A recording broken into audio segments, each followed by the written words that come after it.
चलो हम लोग चैप्टर नंबर 4 जो है अकाउंट्स का, change in profit sharing ratio among existing partner, इसका 20 इंपॉर्टेंट एमसीक्यू डिस्कस करते हैं। ठीक है, question number 1, on reconstitution of a firm the value of machinery was depreciated by ₹1 lakh. तो यहाँ पर 1 लाख रुपए का लॉस हुआ मशीन का वैल्यू कम होने से, and investment increase to 70,000 from 20, मतलब 20 से 70,000 हो गया, तो 50,000 बढ़ा, तो यहाँ पर 50,000 का फ़ायदा, यहाँ 1 लाख का लॉस, यहाँ 50,000 का फ़ायदा, तो ओवरऑल गेन या लॉस क्या हुआ है? लॉस हुआ है कितने का? 50,000 का। ठीक है, इसमें ये नहीं कि रिवोल्यूशन अकाउंट बनाने बैठ जाना है ना। हाँ, क्वेश्चन नंबर 2, आंसर भी दे दिए तुम लोग, कौन सा? सी। क्या है? At the time of change in profit sharing ratio among existing partner reserves are transferred to partners capital account in the, हाँ, बैलेंस शीट में जो भी रिजर्व्स होता है एक्यूमुलेटेड प्रॉफिट और लॉस, वो बढ़ता है किस रेशो में? ओल्ड रेशो में। क्वेश्चन नंबर 3, क्वेश्चन 3 बहुत बढ़िया है, ये सैंपल पेपर में भी आया है, देखो ट्राई करो, हड़बड़ाओ मत, पहले देख लो। बी कौन बोला? हड़बड़ा के तुम बोले, ठीक है, ट्राई करो। हाँ, A, B and C who were sharing profit and loss in the ratio of 4:3 decided to share the future profit and loss in the ratio of 2:3:4 with effect from 1 April. वो तो ratio change हो रहा है। An extract of their balance sheet दिया हुआ है, balance sheet में एक आइटम है workman compensation reserve. At the time of reconstitution a certain amount of claim on workman compensation was determined, लेकिन वो क्लेम था कितना वो नहीं बताया, जैसा था ना वर्कमैन कंपनसेशन क्लेम, तो certain amount of claim on workman compensation was determined, जिस कारण से for which B share of loss 5,000 हुआ। अच्छा, डी आंसर आ रहा। हाँ देखो, बी का शेयर ऑफ लॉस आ रहा है कितना? 5। अच्छा, लॉस तब आएगा जब क्लेम तुम्हारे रिजर्व से ज़्यादा होगा, क्योंकि अगर तुम्हारा रिजर्व से ज़्यादा क्लेम होगा तो वो एक्स्ट्रा अमाउंट कहाँ जाता है? रीवैल्यूएशन अकाउंट में जाता है। अच्छा, बी का लॉस कितना है? तो बी के हिसाब से टोटल लॉस पता कर सकते हैं, है ना। तो बी का फर्म में रेशियो कितना है? 3/9, तो उसका रिवर्स कर देंगे, 5,000 इंटू 9/3, तो टोटल लॉस हो गया 15,000 का टोटल लॉस है, यानी कि क्लेम तुम्हारा इससे 15,000 और ज़्यादा आएगा, तो टोटल क्लेम कितना होगा? 80,000 होगा। ठीक है, तो ये इंपॉर्टेंट क्वेश्चन है, याद रखना। ठीक है, बट तुम लोग बना दिया, अच्छा बात है। Question number 4, D, E and F where partners in a firm sharing profit in the ratio of 5:3:2 with effect from 1 April they decided to change their ratio to 2:3:5. There existed a general reserve of ₹90,000 on the date of change in profit sharing ratio. जैसे main चीज़ को अपना pencil से हल्का हल्का mark कर लेना। The partner decided not to distribute, reserve को बांटना नहीं चाहता है, तो उसके लिए वो एडजस्टमेंट एंट्री पास होगा, gaining partner account debit to sacrificing partner, तो तुमको एंट्री बनाना है, तो इसके लिए तो तुमको पहले रेशियो निकालना पड़ेगा, ओल्ड माइनस न्यू करो।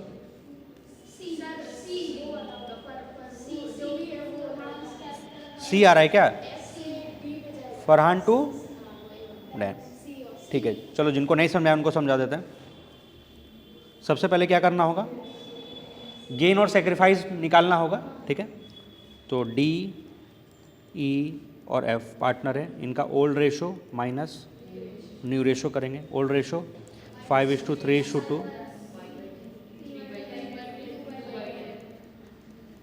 माइनस 2/3/10 5/10, ये आ गया 0, ये आ गया 3/10 सेक्रीफाइस, 3/10 गेन। तो गेनिंग पार्टनर को डेबिट करेंगे, फरहान अकाउंट डेबिट टू जो भी ये डी नाम से 3/10 किसका? जिसको एडजस्ट करना है 90,000 का 3/10 कितना आएगा? 27,000। सही बात है। और सब्जेक्टिव क्वेश्चन आता तो ऐसे ही बनाते, पहले रेशियो कैलकुलेट करते, जनरल का फॉर्मेट बनाते, एंट्री पास करते और नरेशन लिखते, बीइंग जनरल रिजर्व एडजस्टेड, मतलब दोनों तैयारी कर लो, एमसीक्यू और सब्जेक्टिव। ठीक है, क्वेश्चन नंबर 5, ये तो और ईजी है, रेशियो निकालना है।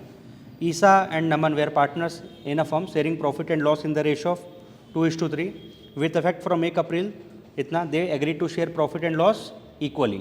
Due to change in the profit sharing ratio, सिर्फ सुनो सबका नहीं निकालना है, ईसा का गेन और सेक्रीफाइस बताना है, तो तुमको पूरा माइनस करने की जरूरत नहीं, सिर्फ ईसा का देखो ना, ईसा का शेयर कितना होगा 2/5 ओल्ड शेयर माइनस ईसा का न्यू शेयर 1/2, बस ओल्ड माइनस न्यू करो, ईसा का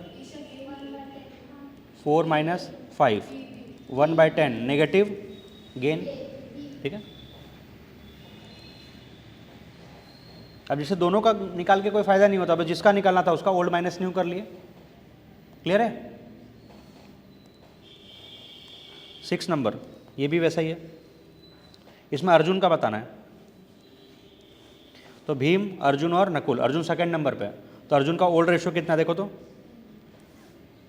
4:3:3 में कितना बनेगा 3/10 माइनस न्यू रेशियो आगे चल के कितना हो जाएगा इक्वली, तो 1/3 ओल्ड माइनस न्यू, एलसीएम हो गया 30, 10 3 जा 3 3 जा 9 - 10 1/30 नेगेटिव गेन बी, क्लियर है।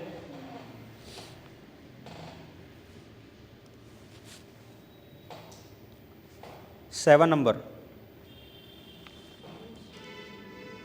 Naman, Suman and Mohit were partners in a firm sharing profit in the ratio of 8:5:3. With effect from itna, they decided that in future they will share the profit in the ratio of 5:6:5. Identify the gain or sacrifice by the partner. अच्छा सबका बताना है, तो तीनों का निकालना होगा, तीनों का ओल्ड माइनस न्यू करके देखो किसका गेन किसका सेक्रीफाइस आ रहा है,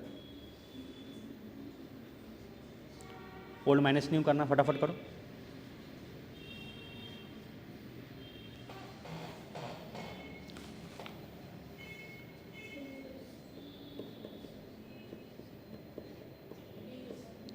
बी, सबका बी आ रहा है,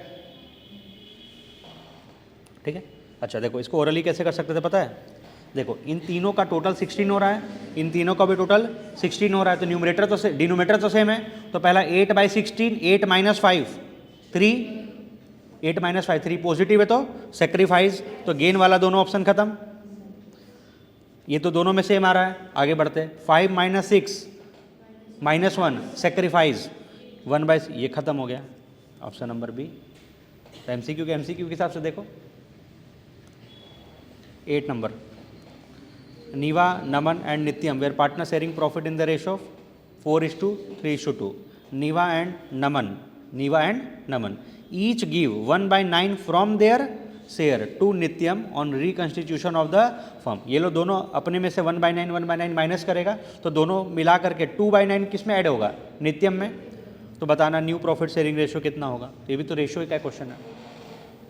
4/9 3/9 एंड 2/9 ओल्ड शेयर था, ये लोग दोनों अपने में से 1/9 दे रहा किसको, इसको, तो इसके में कितना ऐड हो जाएगा 2/9, तो ये बचेगा 3/9 2/9 और ये 4/9 3:2:4 3:4, ठीक है। इसको भी तो मोरली कर सकते थे, इसका भी टोटल कितना होता है 9 ही होता है, डिनोमीटर 9 आएगा, तो 4/9 3/9 2/9, अब उसमें 1/9 घटाना, तो 4 में से 1 गया 3 3 में से 1 गया 2 और इसमें 2 ऐड होगा 4 3:2:4। Question number 9,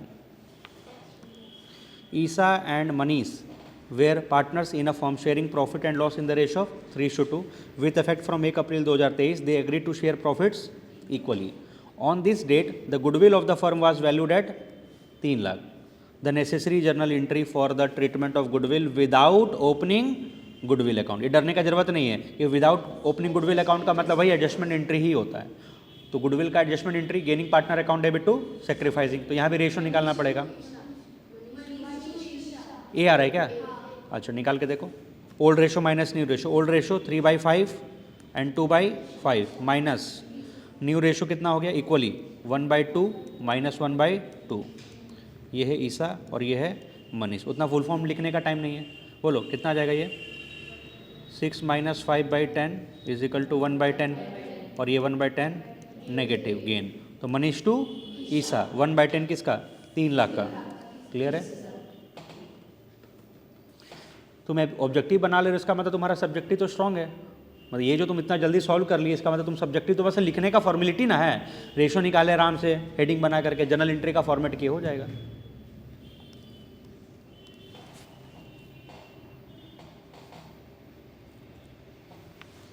10. X, Y and Z are partner sharing in the ratio of 2:3:1.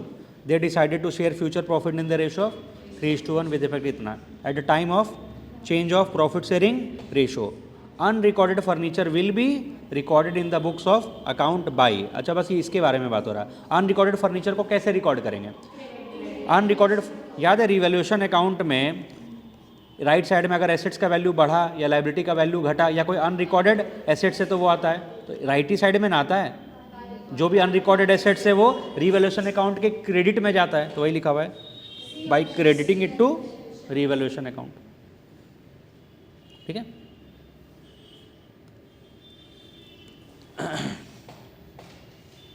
Eleven, Riya and Surabhi partner है, रेशो 3:2. विद इफेक्ट फ्रॉम इतना they agree to share profits. देखो फ्लो में पढ़ना, अब तुम एक एक वर्ड को उतना मत पढ़ने जाना, वो बस वही सब लिखा रहता है, old ratio new ratio. Goodwill कितना दिया हुआ है? 3 लाख. एडजस्टमेंट बताना है, मतलब वही जीपीसी टू एसपीसी. कैसे तुम लोग इतना जल्दी बता दिया जी? अच्छा रेशो वही आएगा ना, सेकेंड पार्टनर गेन किया. अच्छा सुरभि टू रिया 1/10, 1/10 3 लाख का. ए सही बढ़ा क्या?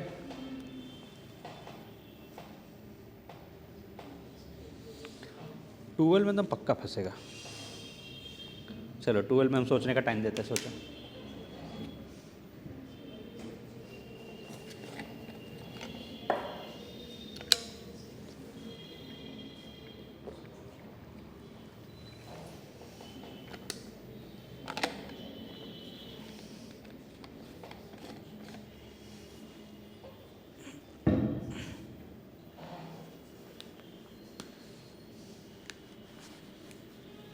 क्वेश्चन समझ में है क्या पूछ रहा है? J S and T were partner sharing profit in the ratio of 5:3:2. With effect from इतना इतना they decided to share future profit in the ratio of इतना. For which of the following balances, मतलब tax will be credited, मतलब ये partner credit किस कारण से होगा at the time of reconstitution. तो तुम जर्नल एंट्री सोचो, कौन सा जर्नल एंट्री में टैक्स क्रेडिट में आएगा? If the firm decided to continue with the available accumulated profit and losses. पहले तो तुम ही ट्राई करो क्योंकि हम फिर बता ही देंगे तो क्या. 2 काट दे क्या? 50-50 दे ऑप्शन. चलो 2 ऑप्शन दे रहे हैं, बी एंड डी. जो ए और सी में भी परेशान है उसका तो कुछ नहीं होगा, बी और डी में फंसोगे. बी और डी. डी, तुम डी, बी. अच्छा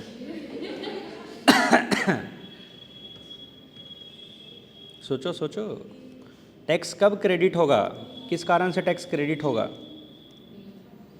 आइटम को देखो ना, आइटम बांटना है ना, बी और डी. डी. अच्छा एक सेकंड, बी के साथ पहले हाथ उठाओ क्योंकि बी में मेजोरिटी हमको लगता है ज़्यादा होना चाहिए. अरे कॉन्फिडेंस ज़्यादा उठाओ, बी और डी दो ही तो ऑप्शन दे रहे हैं, बी कोई नहीं. तो हमको डी, अगर तुम आंसर दे रहे हो तो डी के पीछे का लॉजिक समझाओ.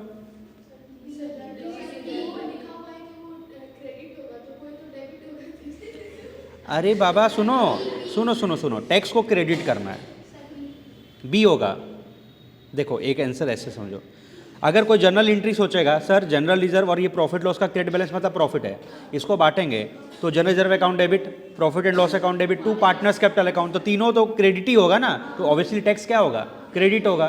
तो चलो ये जो हम बात बोले, ये जो हम लॉजिक समझाए, नहीं अभी हम फाइनल नहीं बोल रहे हैं, ये जो हम बात बोले, ये जो लॉजिक समझाए जो फ्लो में, इसके हिसाब से अब क्या लग रहा है बी में कौन कौन सहमत है? हम अभी फाइनल नहीं बोले, ये लॉजिक सही भी लग रहा है जो हम बोले, बट फिर भी हम बोल रहे हैं.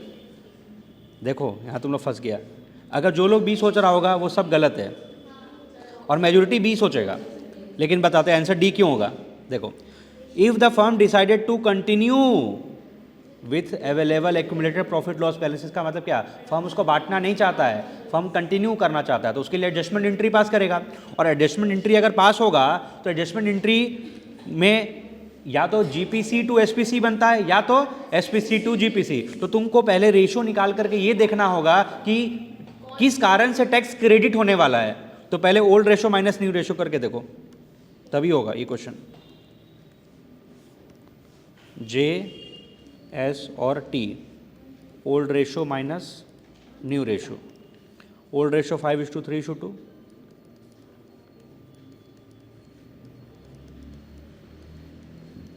New ratio 2:1:1, 2/4, 1/4 and 1/4। बोलो फटाफट से कितना कितना आएगा।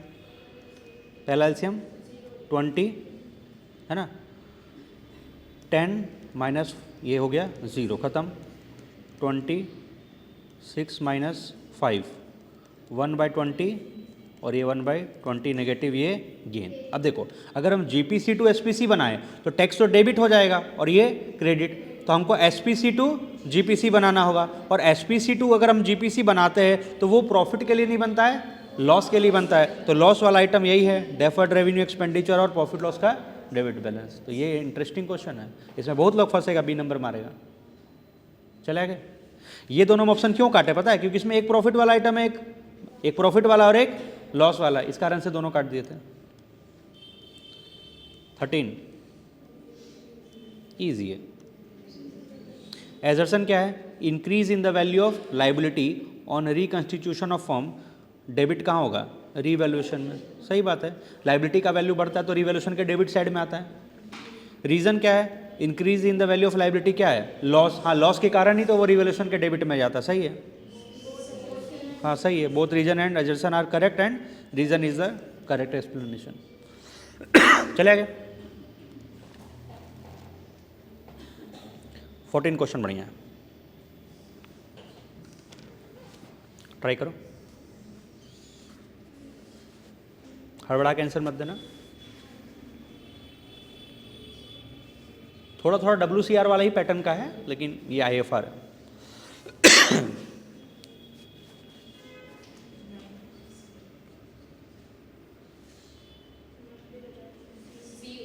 90 हाँ 90 सही आंसर है।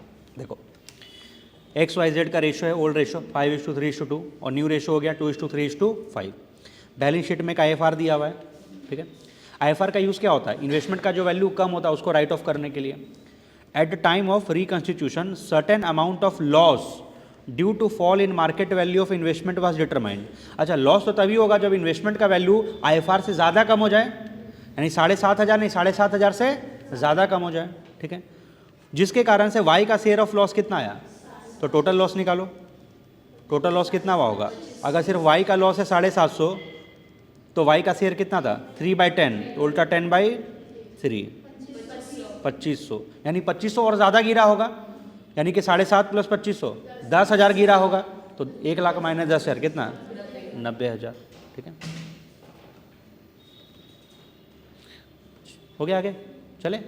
अब देखो जो नहीं भी MCQ पढ़ के गए होंगे उनसे भी बनेगा, लेकिन वो क्या होगा ना, फर्स्ट टाइम जब ये क्वेश्चन को देखेंगे ना तो हड़बड़ा जाएंगे, तो ज़्यादा टाइम लेकर के सॉल्व करेंगे। हो सकता है वो पूरा वर्किंग वगैरह बनाने लग जाए और तुम्हारा पढ़ा हुआ है और ये क्वेश्चन आ जाएगा तो तुमको रटा हुआ है, तुम तुरंत निकाल लोगे। तो ये MCQ का फ़ायदा है।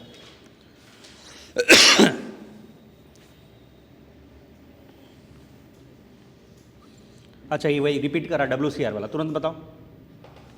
XYZ रेशो है 5:3:2, बाद में रेशो हो गया 2:3:5। वर्कमैन कंपनसेशन रिजर्व था 12,000, बाद में लिखा हुआ eight the time of reconstitution certain amount of claim on workman compensation was determine, जिस कारण से Y का शेयर ऑफ लॉस कितना आया 3,150। तो तुरंत क्या निकाल लो, टोटल लॉस निकाल लो, बस स्टेप याद कर लो कितना होगा टोटल लॉस। Y का लॉस अगर 3,150 है तो टोटल लॉस कितना होगा, Y का शेयर कितना था फॉर्म में 3/10, उल्टा 10/3, तो ये 1,050 × 10 = 10,500। टोटल लॉस कितना होगा 10,500। तो तुम्हारा वर्कमैन कंपनसेशन क्लेम इससे और ज़्यादा होगा, मतलब 12,000 + 10,500 22,500, ठीक है। तो ये प्रोसेस याद कर लो, एक पार्टनर का लॉस दिया रहेगा, रिवर्स करके क्या निकालना टोटल लॉस, और उस टोटल लॉस को WCR में जोड़ देना तो तुमको टोटल क्लेम मिल जाएगा, ठीक है।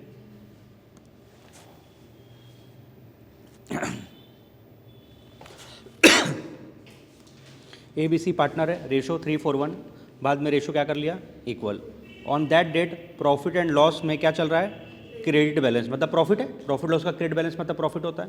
Instead of closing the profit and loss account it was decided to record an, तो जीपीसी टू एसपीसी होगा, बस रेशियो निकालो और देखो कौन डेबिट होगा कौन क्रेडिट। ओल्ड माइनस न्यू करो फटाफट से। 341 मतलब 3/8, 4/8 एंड 1/8 माइनस माइनस माइनस 1/3 1/3। और ये काम पता है कब करना तुम लोग, जब 15 मिनट का रीडिंग टाइम मिलता है, कोशिश करना उस 15 मिनट के अंदर में ये 16 MCQ तुम सोल्व कर लो। पूरा क्वेश्चन पेपर पढ़ के कोई फायदा नहीं होगा, स्टार्टिंग का 15 मिनट को यूटिलाइज करो और इस पूरे क्वेश्चन को सॉल्व कर लो। कितना आएगा, ये आ गया 1/24,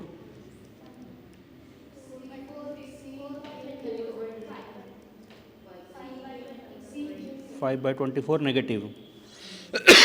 ये गेन कर रहा है सी अकाउंट डेबिट होगा, तो ये तो कट गया, ये दोनों ठीक है। अब आगे बढ़ो, और ये लोग का सेक्रीफाइसिंग रेशियो कितना बनेगा, 1:4, तो 4000:16। बी होगा ना, 1:4 में बटेगा ना, 4000:16, ये तो रिवर्स हो जाएगा ना। कैलकुलेट ज़्यादा करना नहीं तुमको, आंसर से तो पता चल जाएगा। सी को कितना मिलेगा, 20,000, मतलब सी कंपनसेट करेगा 20,000, किसको देगा, ए और बी को।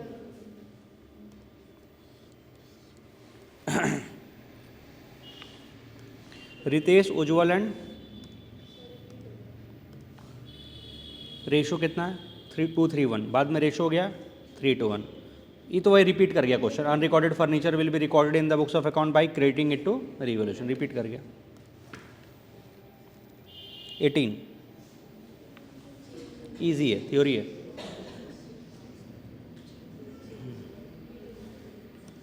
Change in the relationship of existing partner which results in an end of the existing agreement and bring new agreement, इसको क्या बोलते हैं, क्या ये रिवोल्यूशन है, नहीं वो तो एसेट्स लायबिलिटी का रिवोल्यूशन होता है। रियलाइजेशन तो डिसोल्यूशन में बनता है, क्या, रिकंस्टिट्यूशन ऑफ पार्टनरशिप, ये तो इजी भी था। रिकंस्टिट्यूशन का मतलब भी क्या होता है, ओल्ड एग्रीमेंट खत्म होगा, पार्टनर में नया एग्रीमेंट बनेगा। 19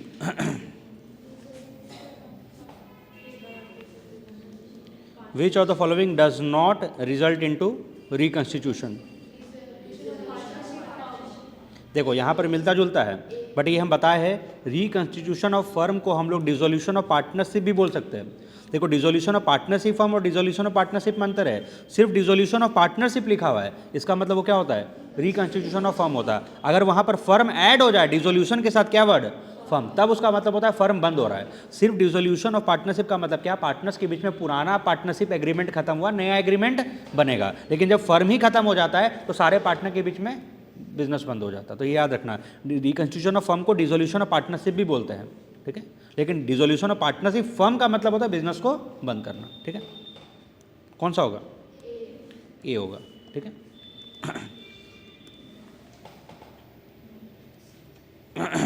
20 assets are revalued and liabilities are reassessed at the time of change in profit sharing ratio, so that, किस कारण से करते हैं, कि हम लोग एसेट्स और लाइबिलिटी को प्रेजेंट वैल्यू पर दिखा सके, कि मार्केट वैल्यू पर दिखा सके, या gaining partner is not put to an advantage and sacrificing partner is not put to disadvantage and vice versa.